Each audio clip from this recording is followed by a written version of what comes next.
Gilets jaunes, quel est votre métier?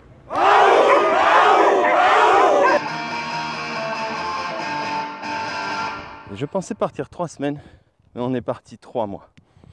Et je pensais faire 3000 km, mais on en a fait presque 7000. Et tout ça finalement, alors que le plus beau rond-point de France, il était juste à côté de chez nous. Bon, prêt Balti? On y retourne?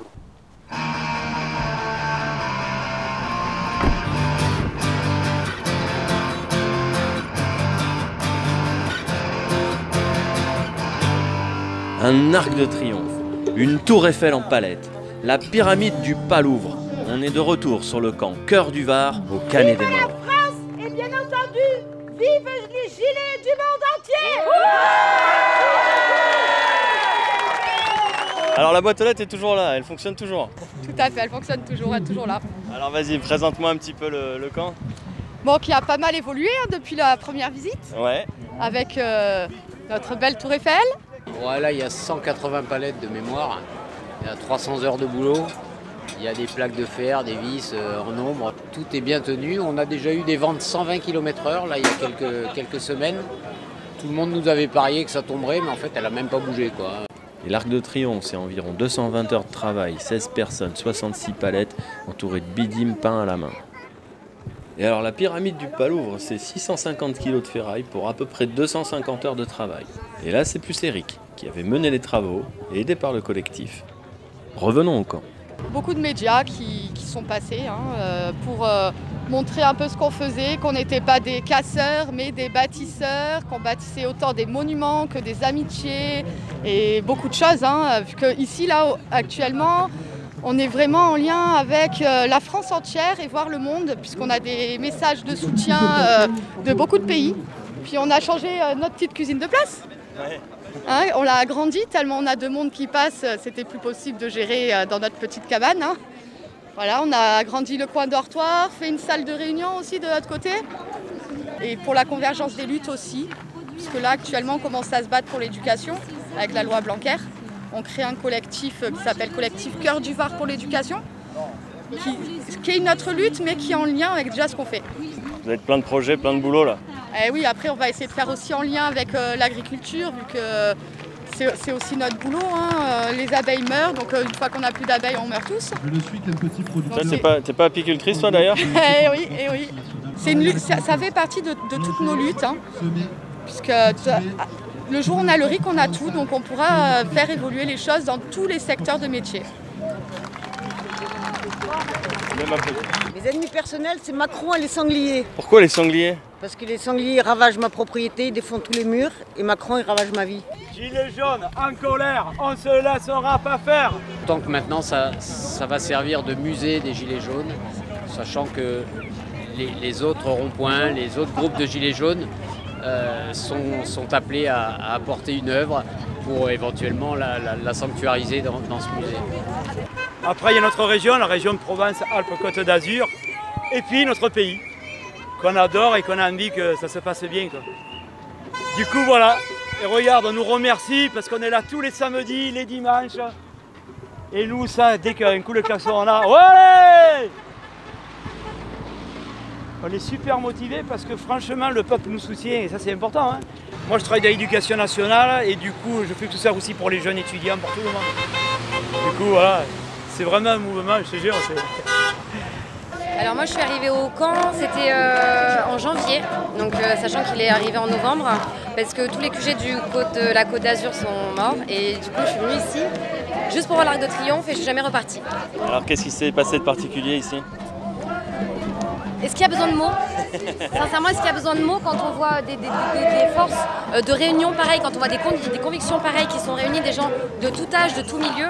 C'est un endroit qui, de par sa structure, de par ses monuments et de par tout ce qu'il y a autour, permet une convergence où tout le monde a sa place, tout le monde fait ce qu'il veut et souvent les gens ce qu'ils veulent c'est faire le bien autour d'eux. Et en leur offrant cette possibilité, cette chance et cette place à chacun de faire ce qu'il a envie, on se retrouve à faire tous de belles choses. Maintenant, à nous de reprendre les choses en main. On leur a laissé le pouvoir, on a vu ce que ça a donné. Maintenant, on reprend... Une bonne énergie au mouvement. Je trouve que c'est super important pour que les gens voient autre chose ce que BFM montre les poubelles brûlées, leur montrer qu'on peut être très bien des constructeurs et des très bons constructeurs comme vous pouvez voir de partout autour au Canet des Morts. Tu sais que ça c'est le dernier mouvement que le peuple français peut mener. Moi j'ai fait 68, j'ai 66 ans et depuis 50 ans le peuple, regarde, il a été vraiment... Et aujourd'hui il se réveille un peu en disant mais c'est la dernière fois, si ça venait à s'arrêter, cette mobilisation de gilets jaunes, c'est fini, le peuple ne pourrait jamais plus revendiquer. Là c'est la dernière fois, on arrive à mettre en difficulté quand même un gouvernement. Et après dans l'avenir avec la mondialisation, l'Europe et tout, on ne pourra plus le faire. Donc là, il ne faut pas que le peuple français y lâche, hein. Même si on n'est que peu, mais le peuple de soutien c'est important. Ils savent que c'est pour nos enfants, petits-enfants, pour les retraités. Alors moi je suis fonctionnaire, je pourrais rester tranquille, mais non, je viens pour eux. On n'a pas le droit, notre devoir c'est de venir leur dire les jeunes, quand ça ne veut pas, venez protester, c'est important. Ouais, ouais, ouais, allez la moto!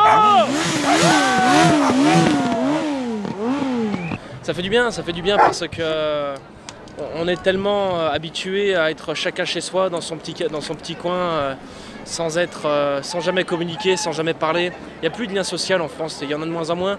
Et être là devant ces monuments, ça recrée du lien social, ça recrée de la fraternité. Les gens réapprennent à se parler, à se découvrir, à ne plus se juger sur des stéréotypes à la con.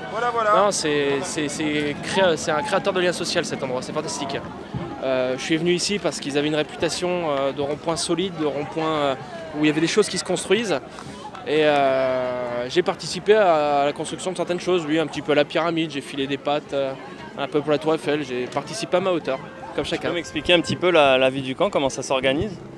C'est simple, c'est sur la base du volontariat, c'est comme tout, hein. Il y a des gens qui, selon nos emplois du temps, selon le temps qu'on a aussi, c'est ça la principale problématique, eh bien on reste toujours sur place, on organise des AG pour prendre des décisions pour le camp, on organise des groupes de réflexion pour réfléchir à des revendications ou à des actions qu'on pourrait faire. C'est une façon de fonctionner qui est très participative et très démocratique. Il n'y a pas de chef ici, on a outrepassé ce niveau-là. Maintenant on est un collectif de citoyens qui prennent des décisions ensemble. Un rond-point de cohésion où les gens peuvent venir discuter, être aidés et écoutés. Et ça, c'est super important. Le gouvernement, en fait, a démantelé tous les ronds-points parce que ça a cassé les écoutes, ça a cassé l'unification. Aujourd'hui, les réseaux et ce qui s'ensuit, on sait que c'est compliqué. Tout le monde n'a pas Facebook ou patati ou patata. Les ronds-points, ça permettait de se rendre à un endroit un samedi ou même n'importe quand dans la semaine, on avait les informations. Et c'est pour ça qu'ils ont cassé tout ça, parce que les informations, justement, ils passaient beaucoup de trop et ça les dérangeait. Et moi, quand j'arrive ici, tous les gens, ils sont vraiment formidables. On a été accueillis à bras ouverts et il y a vraiment une cohésion, une écoute et une entraide. Et ça, c'est important. Ça, c'est très important. Nous avons reçu une bombe incendiaire dont l'objectif était de détruire ce monument que nous inaugurons aujourd'hui. Un cocktail Molotov. Nous sommes aujourd'hui le 31 mars, date de fin de notre accord verbal avec Vinci. Notre délogement peut se faire à tout moment. On est sur une vraie date limite là. En théorie, demain, les forces de l'ordre peuvent venir nous évacuer. Mais en réalité, Vinci n'a pas de légitimité à faire ça. D'abord parce que le rond-point, on l'a nettoyé. On a continué à respecter le deal qu'on a, lui et nous, à savoir pas de violence, pas de destruction, pas de blocage. On l'a fait scrupuleusement. On a réussi en plus à créer de cet endroit, à faire de cet endroit un endroit de rencontre, avec de l'art, avec des expositions, avec des spectacles comme cet après-midi. Le camp, on veut le garder, mais si vraiment ils veulent le détruire, on va se faire en sorte qu'ils le détruisent devant tout le monde, quoi, devant des médias, devant des gens, devant chaque possesseur d'un smartphone qui sera lui-même reporter. Et voilà, on va continuer comme ça. Baroud d'honneur où on reste. On reste pour construire, pour continuer à construire. Parce que là, il s'attaque à un symbole, là, vraiment, s'il vous attaque. Hein. Il s'attaque à 3 symboles, ouais. Et puis je sais pas quel est le type qui va vouloir appuyer sur le bouton pour enlever tout ça, quand même, franchement. Même s'il a des ordres. Hein. Parce que le droit de retrait, ça peut exister. Et on les sent bien tous, quoi. C'est un endroit qui est vraiment devenu un pôle de rencontre, un pôle d'échange, et on construit tous, là. Il y a des tas de camps qui veulent pas se confédérer, mais en tout cas venir ici et se poser un peu pour voir comment on travaille, pour échanger nos manières de travailler, et puis c'est riche d'enseignement, très riche d'enseignement. On ne va pas lâcher, jamais. L'ironie du sort aura voulu que le rond-point par lequel j'avais commencé mon Tour de France devienne le plus beau et le plus symbolique du mouvement des Gilets jaunes. Je ne savais pas trop à quoi m'attendre et comment j'allais m'y prendre pour pouvoir monter mes reportages et essayer d'être utile. Au tout départ, dans ce mouvement, je me voyais plutôt aller du côté des violents. Mais à force de la rencontrer, je me suis laissé porter par la sincérité. Et je crois que je l'ai fait très simplement, en branchant ma caméra sur le cœur. Wow, c'est moi qui ai dit ça là? Je crois que je viens de faire plaisir à ma mère.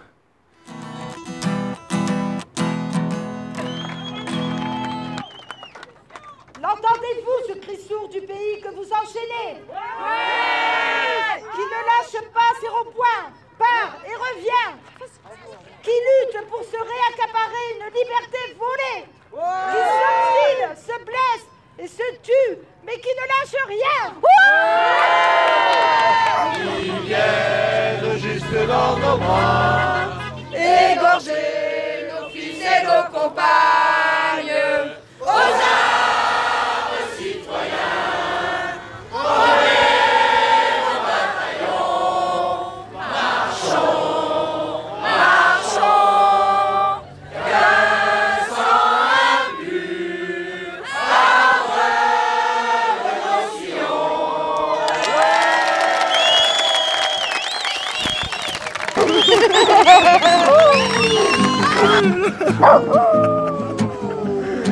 Alors, ça va, t'as pas trop mal aux épaules? Jamais. Je peux tenir 8 heures une journée, quand je fais des défilés, c'est... Pour la cause, t'as pas mal au bras, t'as rien, tu surmontes tout. Là.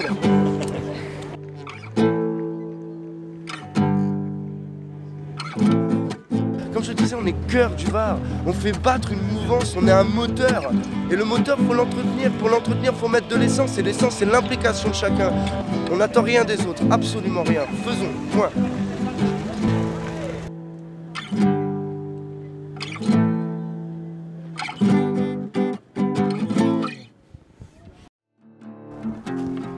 Et voilà, je boucle ma boucle. Mais ça veut pas dire que Sanglier Jaune c'est terminé. Déjà, le prochain épisode, ça sera sur l'Assemblée des Assemblées, qui aura à Saint-Nazaire. Et ensuite, je pense essayer de vous proposer une sorte de bilan, une base, pour essayer de construire de nouveaux projets. Parce que la lutte est loin d'être achevée. Et même si ça fait du bien de le retrouver, je pourrais plus rester très longtemps dans mon canapé, dans la forêt.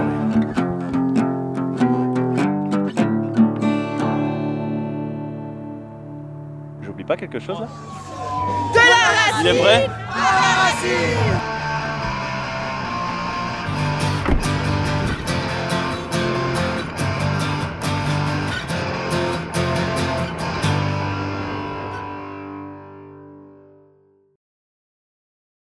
Sanglier Jaune, Ouais. je peux te poser une question s'il te plaît. Dis-moi. J'aimerais savoir, là, toi qui as fait le tour des ronds-points, Ouais. qu'est-ce que tu as trouvé comme point commun entre nous tous? Comme point commun chez les Gilets jaunes? Chez les Gilets jaunes, oui. La sincérité. Merci beaucoup. La C'est une sincérité. très très belle réponse. On peut ne pas être d'accord, il y a de tout, Mais on est mais tous j'ai là. croisé que des gens sincères. Il est prêt?